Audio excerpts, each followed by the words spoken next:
get it out of the way. Sorry about my picture. Next slide. Okay, so hi, my name is EJ, and I'm here to share with you guys some of our sustainability projects and initiatives. Starting off with the mangrove restoration project. So this is a regional initiative that help on the restoration of mangroves in Balabac, Palawan. So this is Balabac, Palawan, if you guys don't know, this is a place that was actually hit by the tropical storm Binta back in 2017. So a major part of the mangrove was damaged.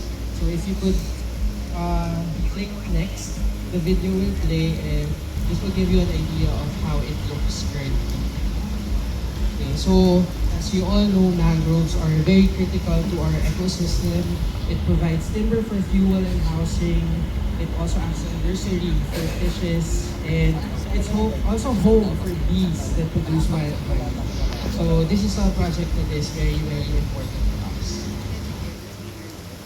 And then next, another project is Project Upcycle. This is a joint venture of Epson Philippines and WWF Philippines to promote circular economy through plastic upcycling. So this is in the town of Burgos in Siargao Island, and this is an island that is home to protected landscapes and seascapes. So this project is a collaborative effort with Ate Atelier. So Ate means a textile empowering atelier. So they are a social enterprise that gives livelihood to local women in their community. So they turn all the plastics into different items such as bags, posters, flower pots, and other items.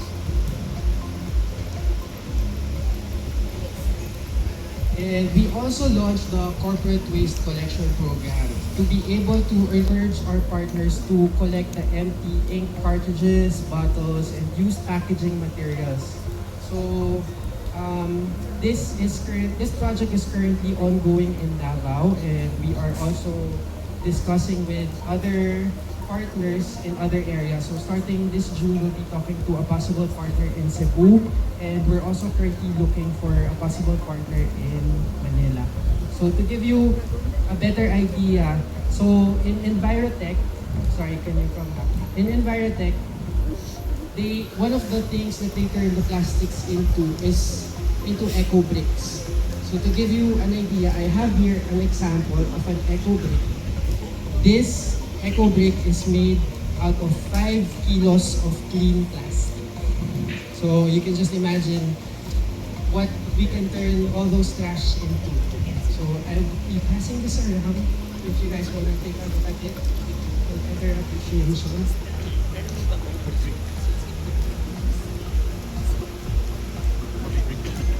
Okay. Next is our Trash to Treasure project. So this was first launched in 2023. Trash to Treasure was our way to encourage our Epson employees to participate by donating their plastics. So these include yung mga plastic bottles, shampoo bottles, even the drinks that we consume, egg containers. So all of these are donated, and at the very first year of doing this project, we were able to collect 160 kilos of clean plastic, which was donated to Senro, so our local city government in Pasig. And they are an entity also that recycles and upcycles trash into different items as well. Okay. Last year, in partnership again with WWF Philippines, we also conducted waste management and community efforts in Montreal, Icao Island. So this area is part of the Icao Boreas Pass Protected Seascape, which is the second largest protected seascape in the Philippines. So this is home to mga different animals like mga whale sharks, dugongs, and manta rays. So to our efforts, Montreal's waste management facility has been upgraded. We also donated new plastic shredders to help increase production of eco bricks, and we conducted environmental learning workshops workshops and trainings for students and the local stakeholders. And then this year, so we're also doing the solid waste management project with Pio Doran. So this is also part of the Ticao Boreas Protected Seascape. This is actually the largest protected seascape and landscape here in Bicol.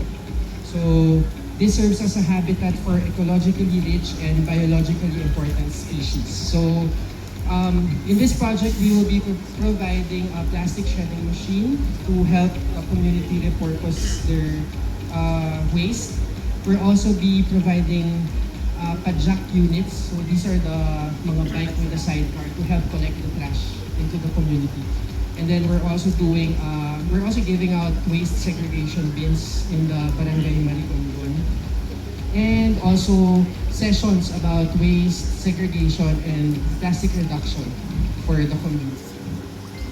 So actually that's all for me, and I hope in the essence of our Fusion 16 team, Eco Synergy, you guys not only become our media partners but our partners through sustainability as well. Thank you.